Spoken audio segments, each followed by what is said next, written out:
Hello students, welcome है आप सभी का अपने स्टडी यूट्यूब चैनल। मैं कुलदीप तोमर हिंदी माध्यम हिंदी विषय के साथ आपसे जुड़ रहा हूं और हम पढ़ रहे थे यह दंतोरित मुस्कान। और हमने यह दंतोरित मुस्कान में पहला अंश जो है वो हमने पढ़ लिया था। पहले अंश में हमने पढ़ा था नागार्जुन जी का जीवन परिचय और जो पहला अंश है उसकी व्याख्या, संदर्भ सहित व्याख्या को हमने पढ़ा था। एक बार पुनः दोहराते हुए चलते हैं क्षणिक मात्र के लिए।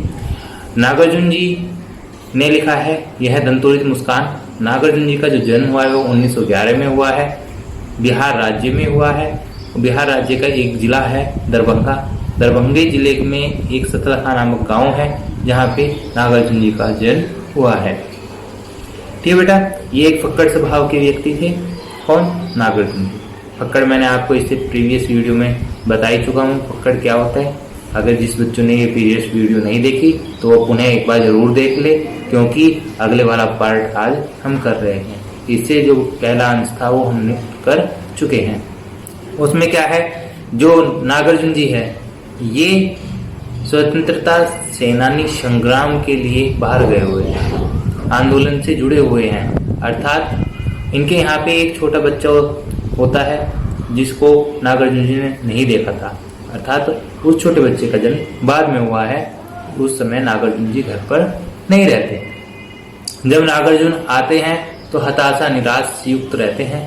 और जैसे ही वो छोटा बच्चा है, उस छोटे बच्चे की मुस्कान जो दांतों से, मतलब जो बच्चा है, बच्चा वो 8-9 महीने का बच्चा है। 8-9 महीने बच्चे के छोटे छोटे दांत उगने लगते हैं बेटा। तो उसको देख करके, उसकी मुस्कान को देख करके बेहद खुश हो जाते हैं। और खुश होकर के मतलब कि जो उनके मन के भाव हैं, जो अभिव्यक्तियां हैं, वो किस प्रकार से बताई गई वो हमने कल पढ़ लिया था। इसमें हमने पढ़ लिया था कि बच्चे की जो मुस्कान है वो मृतक में जान डाल देने लायक थी। अर्थात उसकी मुस्कान में इतना जोश, इतनी उमंग, इतनी उल्लासता है कि मृतक यहाँ पे मरे हुए इंसानों से नहीं है कि मरे हुए इंसानों को जिंदा कर दे। अर्थात मरे मृतक का यहाँ पे अर्थ है कि जो निराशग्रस्त है, जिनकी आशाएं टूट चुकी है, जो निराशन में है, ठीक है, जो दुखी है, जो व्यथित है, परेशान है। अगर छोटा बच्चा उनकी तरफ को अपनी दंतोरित मुस्कान का जादू बिखेर देता है तो उनका जीवन में पुनः खुशी का संचार हो जाता है। और बच्चे आंगन में खेल रहा है, उसके एक धूल मिट्टी से हाथ पैर सने हुए हैं और कभी कहता है कि मुझे ये देखकर कैसा लगता है जैसे कमल का फूल तालाब को छोड़ करके आज मेरी झोपड़ी में खिल रहा हो। कठिन से कठिन हृदय वाला व्यक्ति भी, वो कठिन से कठिन हृदय वाला पत्थर के समान व्यक्ति भी अगर तुमसे छू लिया तो वो क्या हो जाएगा, शीतल जल हो जाएगा। बांस और बबूल के रूप का जो व्यक्ति है अगर तुमसे छू जाए या तुम उसका स्पर्श कर लो तो उसमें से भी शेफालिका के फूल मात्र झड़ने लगेंगे। इस प्रकार की कल्पना कवि कर रहा है। आगे कवि ने कहा है कि अब तक तुम मुझे नहीं जान पाए हो, तभी तो एक टक देख रहे हो। क्या मैं आके फेर लूं? अगर तुम्हारी आज माध्यम ना बनी होती तो ना मैं तुम्हें देख पाता और ना ही मैं तुम्हारी संतुलित मुस्कान का राज जान पाता। इस प्रकार से ये पहला अंश हमने बेटा बेहद अच्छी तरीके से पढ़ लिया है। अगर जिस बच्चे ने नहीं देखा तो इससे प्रीवियस वीडियो जरूर देखें, क्योंकि तभी ये पूरा कंप्लीट समझ में आएगा। चलिए बच्चों, करते हैं आज की क्लास शुरू। और आज की क्लास में भी यही पढ़ रहे हैं दंतोरित मुस्कान। और दंतोरित मुस्कान का दूसरा जो अंश है वो हम शुरू कर रहे हैं।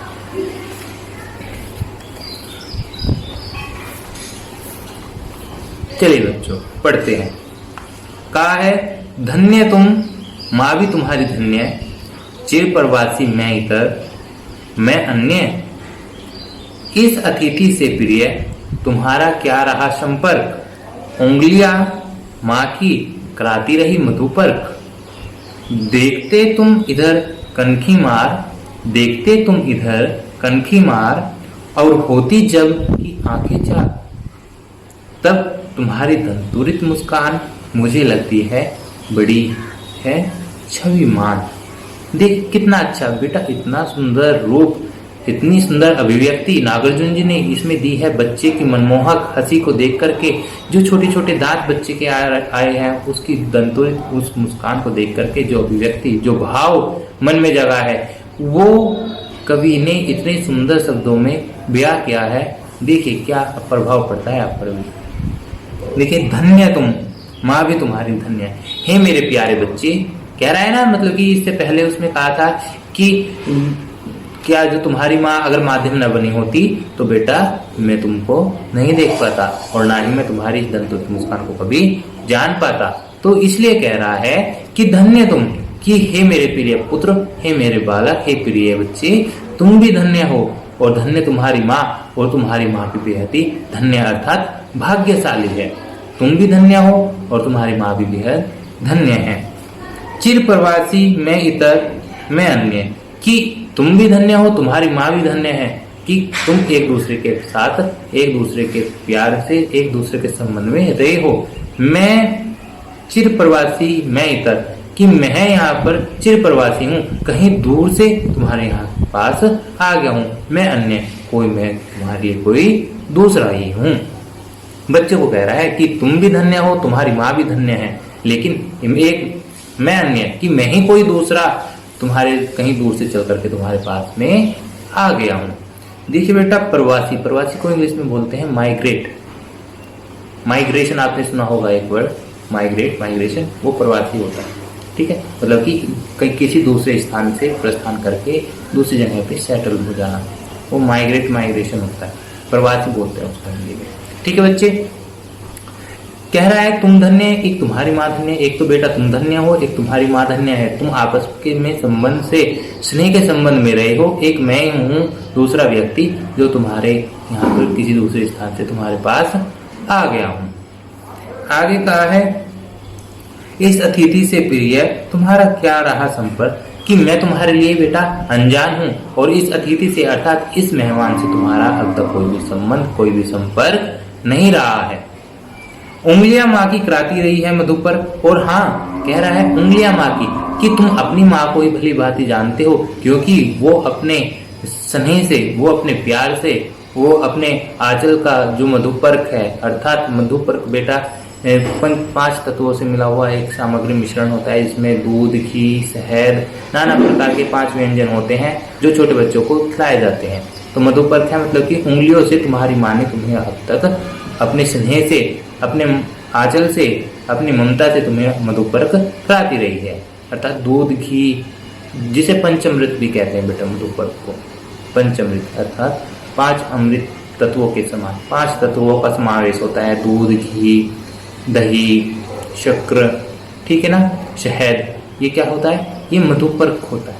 ठीक है बच्चों, कि तुम्हारी माँ कराती रही है मधुपर्क, कि तुम अपनी माँ से एक स्नेह, एक ममता से जुड़े हुए हैं, क्योंकि तुम्हारी माँ क्या कराती रही है, तुम्हारी माँ बचपन से ही, तुम्हारी माँ जीवन से ही, जब तुम उत्पन्न हुए थे तब से ही तुम्हें मधुपर्क कराती रही है।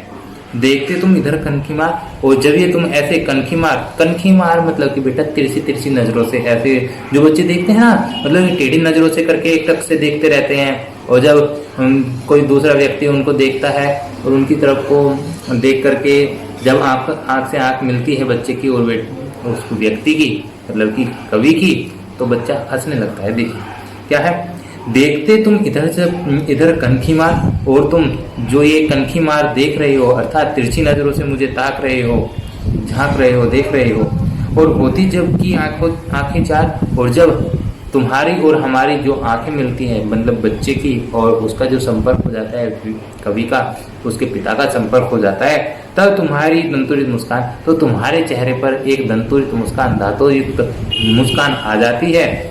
मुझे लगती है बड़ी छविमान, और मुझे ये बेहद खूबसूरत, बेहद ही छविमान, बेहद ही खूबसूरत, बेहद ही सुंदर मुझे ये लगती है। समझ आया बच्चे? कुल मिलाकर के इसमें यह बताया गया है कि दंतुरित जो मुस्कान है बच्चे की, वो बेहद मनमोहक होती है। वो मृतक प्राणी मात्र में भी एक नई शक्ति का संचार कर सकती है। जो निराशग्रस्त लोग हैं उनमें भी उत्साह, उनमें भी खुशी, उल्लासता का संचार कर सकती है, उनमें भी उत्पन्न कर सकती है वो चीजें। ऐसा लग रहा है जब छोटे बच्चे आंगन में खेलते हैं, धूल मिट्टी से सने हुए हैं, उनको देख करके ऐसा लगता है जैसे कमल का फूल उस तालाब में से छोड़कर उस कीचड़ युक्त जो तालाब होता है उसको छोड़कर अपनी झोपड़ी में खिल गया हो। कितना भी कठिन से कठिन, कठोर से कठोर, कितना भी हृदय वाला, पाषाण के हृदय के समान व्यक्ति हो, पत्थर के समान व्यक्ति हो, अगर कोई बच्चा उसको हंसते हुए स्पर्श कर लेता है वो भी शीतल पानी की तरह पिघल जाता है। बांस और बबूल के समान व्यक्तित्व वाला अर्थात क्रोध में, अत्यधिक क्रोध में होने वाला व्यक्ति भी अगर छोटे बच्चे की दंतुरित मुस्कान को देख लेता है तो ऐसा लगता है जैसे उस बांस और बबूल से पेड़ झरने के समान प्रतीत होने लगता है। फिर कह रहा है कि अगर तुम्हारी माँ साधक ना बनी होती तो मैं तुम्हें ना जान पाता और मैं ही ना तुम्हें कभी देख पाता। इसलिए तुम भी धन्य हो, तुम्हारी माँ भी धन्य है, ठीक है। और मैं ही हूँ जो तुम्हारी माँ तुम्हारा लालन पोषण कर रही है। एक मैं ही हूँ जो कोई तुम्हारे लिए दूसरा हूँ, तुम्हारे लिए अनजान हूँ और मैं तुम्हारे पास आ गया हूँ। फिर आगे कहा है कि अब तक तुम्हारा मेरे साथ कोई भी संपर्क नहीं रहा है, तुम मुझसे अभी अनजान हो, लेकिन तुम्हारी माँ अपने ममता में, अपने आंचल का आत्मीयता की मिठास के साथ तुम्हें मधुपर्क कराती रही है, अर्थात पांचों तत्वों खिलाना पिलाना करती रही है। दूध, घी, दही, शहद, पानी, ये सब आपको खिलाना पिलाना करती रही है। इसलिए तुम्हारी माँ का तुम्हारे आत्मीयता की मिठास के साथ संबंध बना हुआ है। आगे कहते हैं, जब तुम देखते हो मुझे तिरछी नजरों से देखते हो, और जब हमारी और तुम्हारी आंखें चार होती है, जब तुम्हारी नजर मेरी नजरों से पड़ जाती है, तो जब तुम ये दंतोरित मुस्कान अपने छोटे छोटे दांतों से जब मुस्कुराते हो तो मुझको लगती है बड़ी शर्मिमान। तो ये जो मुस्कान है ये और भी मनमोहक हो जाती है, और भी मन भावन हो जाती है, जो मेरे हृदय को बहुत ही खूबसूरत लगती है। हे मेरे प्यारे बच्चे, तुम सदा यूं ही मुस्कुराते रहो। तो इस पाठ का यहाँ ही समापन। अगले कक्षा में हम फिर से मिलते हैं अपने किसी पाठ के दूसरे भाग के साथ, और जिसका नाम है फसल। हम इसे अगली वाली कक्षा में पढ़ेंगे। किसी भी प्रकार के नोट संबंधी नोट्स, पीडीएफ नोट्स आपको चाहिए तो डिस्क्रिप्शन में आपको लिंक मिलेगा। टेलीग्राम चैनल को ज्वाइन कीजिए, वहाँ से आप हर प्रकार के, हर चैप्टर के आप वहाँ से पीडीएफ नोट्स पा सकते हैं। तो आज के लिए इतना ही बच्चों, धन्यवाद। जुड़े रहिए, देखते रहिए, खुश रहिए, पढ़ते रहिए। Thank you.